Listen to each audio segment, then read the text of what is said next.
Hello there everybody, Aero here and welcome to the Secrets of Bittergiggle. Now, I feel like we haven't done one of these in a very long time, and that's probably because the last time I did one of these was on my second channel. It would have been these bad boys here from the Banban Chronicles. And thankfully you guys seem to like me reacting to it, so let's watch the Secrets of Bittergiggle on the main channel and we'll make it a series from now on. So sit back, relax, grab a warm drink, get cozy, and let's dive into these secrets behind the Jester. And don't forget to like the video. Like we do before anything, we gotta like the video, get this nice and loud, and let's get started. Should you be unfortunate enough to find yourself within the lower levels of Banban's kindergarten, you might find yourself facing a very strange sight. An underground kingdom lit by the colorful hues of the giant mushrooms that populate the area. We never got freaking explanations of what these mushrooms were. That's one thing that I want to know. Are they hallucinogenics? No. Magic mushrooms? Or are they the source behind the Juvenium? Or is he about to answer that question right now? Lit by the colorful hues of the giant mushrooms that populate the area. Ruling over this kingdom is a giant kangaroo queen, protected and served by a few incredibly loyal residents. More like and one. Among these residents is one that has gone through so many changes during development, and also perhaps one of Garten of Banban's most iconic characters. Alright, now you're just... The name of that...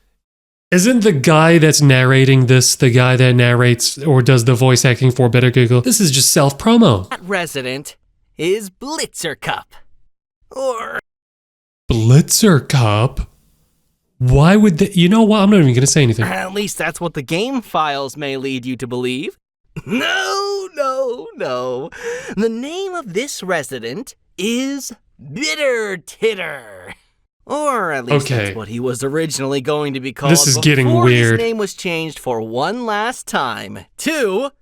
Drumroll, please. They better not have another alternative name. Bittergiggle. The Garten of Banban cast each have their own detailed story and personality, and that's what makes Garten of Banban unique. Well, what's clear is that they also have so many alternative names that they went through in beta stages for. I don't know why. Join me on the 4th episode of the Banban Chronicles, narrated by me, Ty Coker, the voice actor of the character that the episode revolves around, Bittergiggle. A series where we dedicate each episode to discussing the history and secrets of a member of the Garten of Banban. Dude, I can't wait for the Jumbo Josh episode. When is that gonna come out? The ending of Garten of Banban 3 warns the player of a mysterious threat referred to as the Jester. And while not seen physically in the game, a collectible journal named the Smudged Poster depicts a strange figure never seen before in any of the games. Which, at the time, many correctly theorized is this Jester that we are cautiously told not to let find us. I was one of those people. The introduction to what would later become a major character in the franchise. This figure is tall and humanoid, but most strikingly, he was vertically split into two colors, purple and green. Which begs the question, is this always how Bittergiggle was intended to look like? Let me guess. No, they just had two versions of Bittergiggle when they were developing him, and they really couldn't figure out what the answer was going to be. I mean, which one was going to be the right one, so they just did both. The answer is no! And there's a big story behind the process that led to the creation of Bittergiggle. During go on, the give me that development story. of Garten of Banban 3, the Euphoric brothers felt that it would be a cool idea to add a character with two heads, with each head having a personality of its own. Quickly, they went to the drawing board, where many concepts would be created and discarded until the best one remained. This was the done using variants. the process of elimination. In the end, Wait, I was one of those variants. I just realized. That was the voice acting that I did for the Garten of Banban 6, was it? there remained three final potential concepts, Whoa. which were a four-legged creature with a cat head and a dog head. Now you're going to get copyrighted for that because there's a character called Cat Dog from old school Cartoon Network, or was it Nickelodeon, I believe? But it didn't look like that, but it's probably too similar. Four-legged creature with a turtle head and a chameleon head.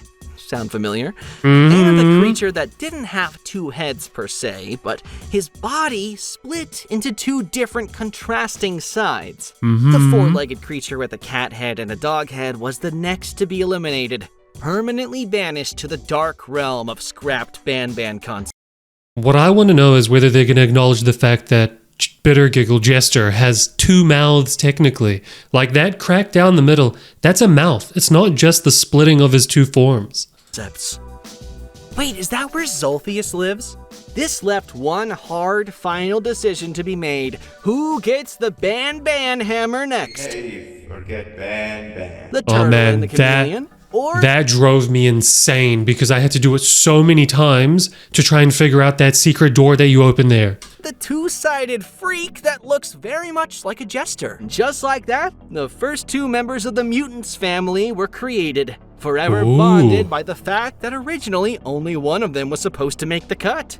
Formal acknowledgement of the mutants? It still needed a remarkable color scheme, and it wasn't originally the green and purple we know Bittergiggle for today. Bittergiggle was originally going to be yellow on the smoother half that's now green, and light blue on the scruffy half that's now purple. I don't like it. It looks like a taxi. That was recycled and applied to one of the experimental jesters in Garden of Banban 4.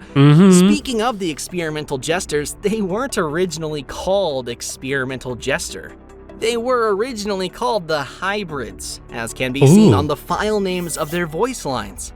But this is far from the only Bittergiggle content found in the game files that wasn't shared publicly. Bittergiggle by far and large has the highest amount of unused voice lines, spanning from his debut in Garden of Banban 4 all the way to Garden of Banban 0. This is in part thanks to the great amount of unused laughs that never made it into the games. Take a listen to a few of them. Giggles can't be voice lines? Yo, they should have used that. That sounds like the Joker. Can you imagine the guy doing the voice acting for this just sitting in a room? In terms of actual voice lines where Hey, don't give him another mouth. We know where his mouth is. Bittergiggle doesn't fall short either. In Garden of Banban 6, Bittergiggle has two unused voice lines. That's the one that I'm in. Let's go. This is our only chance. Let's do this. I'll fix the levers down here. You cover me from up there. In Garden of Banban 7, during the rooftop chase sequence with the notified Bittergiggle, he was originally meant to intermittently scream random jokes that make absolutely no sense. That would have been kind of funny. It would have been pretty airy as well. What did the sheep say? A car! What do you call a leaf that sneezes? This had to be scrapped because it would have been difficult to listen to Bittergiggle and as it also you were running didn't away make from sense. Him. So instead, it was replaced entirely with crazed laughs. Chill out. And these are far from the only unused content related to Bittergiggle.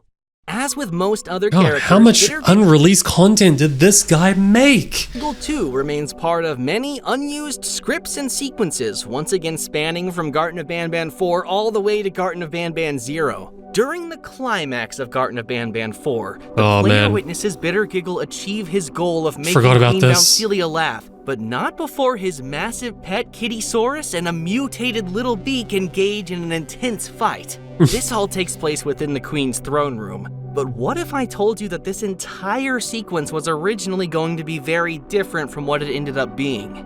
Normally, the it feels like so long ago that we did all of that stuff. And returns to the kingdom to find Sheriff Toadster has been knocked out and that Bittergiggle and Kittysaurus have infiltrated the throne room. And chaos ensues from there. In the original version of the script, freaking lightsaber in her pouch. Return to the kingdom after escaping Bittergiggle's entrapment to find the entire kingdom in shambles. Glancing upwards, the player would see Sheriff Toadster and Little Beak hiding on an elevated platform, warning the player that Bittergiggle and his army have made their way into the kingdom. But we've only seen Little Beak up there. Would have consisted of both Kittysaurus and Kamataki and Tamataki. Oh, that would have been cool. Instead of just Kittysaurus as it is in the final version. Bittergiggle, Kittysaurus, and Kamataki and Tamataki would then notice the player, the sheriff, and Little Beak, and Kamataki and Tamataki would shoot their projectiles at Little Beak, causing the poor bird to, once again, fall into the Givanium barrel. Yep. It would then emerge as the mutated Little Beak and would then engage take in them a both similar out. fight with both Kamataki Yeah, and that would've been Tamataki cool. and Kittysaurus. The queen would then exit her throne room to check out the loud noise, only for Bittergiggle to climb on a higher platform, jump on her back, and scream his joke into her ear. That would've been causing cool. her to laugh. You would then escape with Sheriff Toadster, leaving the chaos behind. Let us know in the comments below which version of the ending of I Garten personally of Banban 4 think you that was would have been a cooler. good one. At a certain point in Garten of Banban 6, you are tasked with protecting Bittergiggle from the naughty ones from a high platform. Wait, there's a massive as he naughty tries one, to isn't fix there? the office door from a lower Up in and the ceiling? darker part of the area. The main threat of this sequence was originally not the naughty ones at all. Instead, it was a never-before-seen version of Sheriff Toadster. The What? modified Sheriff Toadster. Oh, that would have been From cool. the safety of the upper, more lit area, you would control a light that would keep Bittergiggle safe as long as he stays within it as he navigated below, and then snatch you. That sounds so Before the cool. We've mechanics never of this seen a minigame notified could be developed further, the Euphoric sheriff. Brothers agreed that keeping the sheriff's fate unknown following the kidnapping of Banbaleena would make for a better narrative point. And thus, the sequence was altered to what it is today, protecting Bittergiggle from hordes of giant. Well, it also would have ruined the fact that in the later chapter, I think chapter 7, because that was chapter 6. Yeah, that was chapter 6 where that happens. The Jester comes back as a character that helps us out in the journey. Remember, he's the one that we find in the back alley behind the bar. So it wouldn't have made sense if he became notified and then unnotified in the next chapter, because no one really goes through that yet unless they get defeated. And who would have defeated him? Wouldn't have been us. Giant leeches that despise the light. But what about scrapped sequences that are actually referenced in the game by Bittergiggle but are never shown? Bittergiggle mentions strong earthquakes that broke something in the room. They left me here tied to the bed, and with all these earthquakes, something I just assumed the earthquakes were Ramamba's like movements and stuff like that. broke. The tranquilizing gas is leaking. This line was in reference to a series of events that were scrapped from Garten of Banban 0, while every now and then a strong earthquake would shake everything and everyone, with characters commenting on it after it happens. These earthquakes were supposed to serve as foreshadowing for Ramamba, which would have been the source behind these earthquakes. See, so that's exactly what I was thinking. But one thing that is never explained is why Ramamba exists. I don't know if it was ever mentioned in any of the notes that we read, and I don't remember noticing it in any of the notes. Did I miss that? Why did they make him? However, since Ramamba was already contained in a cell, it would have been a little hard to believe that they can cause earthquakes that strong from that cell. So I think that makes ultimately, sense. the earthquakes were scrapped altogether. I think that's leaving perfectly behind fine. This little reference as an homage to what could have been. I'm actually recording this episode before Garten of Banban 0 dropped, so Interesting. this is actually the first that I've learned that the earthquakes had to be cut. So that's exciting. But wait, bear with me while I Here we feed go. this hungry snake. Oh my god. Stay tuned for the next episode. How does that of the not kill Banban them? Chronicles, They're friggin' where babies, the secrets bruh. and history of another character will be revealed.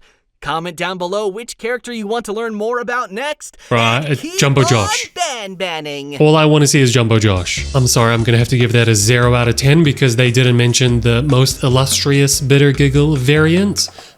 Me? No, I'm kidding. That was cool. I like seeing what actually goes into a game being developed because sometimes we only see the outside, like the outside? No, the outcome. And because of that, we can be extremely critical, but we don't appreciate how much effort goes into developing something and how much stuff is lost in the development process as well. I feel like throughout that video, I did a lot of just listening because I was genuinely interested in what they had to say, and I probably didn't comment as much as I should have, but it is what it is. My favorite thing in these videos is when they show us the early designs for a lot of the characters, and I'm surprised Bittergiggle didn't have that much iterations with his early design. It seems they had iterations of his color scheme, but not his actual design. And what I want to know more about is the reasoning behind his rippled side and the smooth side. What is that meant to be? And I genuinely thought they were also going to tell us some lore behind the freaking snake hand he has. My assumption has always been that that was like a party trick because he is a jester and is kind of like a hand sock puppet type of thing. But who knows, that's just a theory. Anyway guys, if you enjoyed that, please consider liking the video, and even more so, consider subscribing to the channel and dropping a comment on what videos you want to see next. But until next time, I've got some Let's Plays to record after this, so sit back and get ready for some good stuff this week. Have a good time. Have a good time. Have a good one. Until next time, goodbye everybody.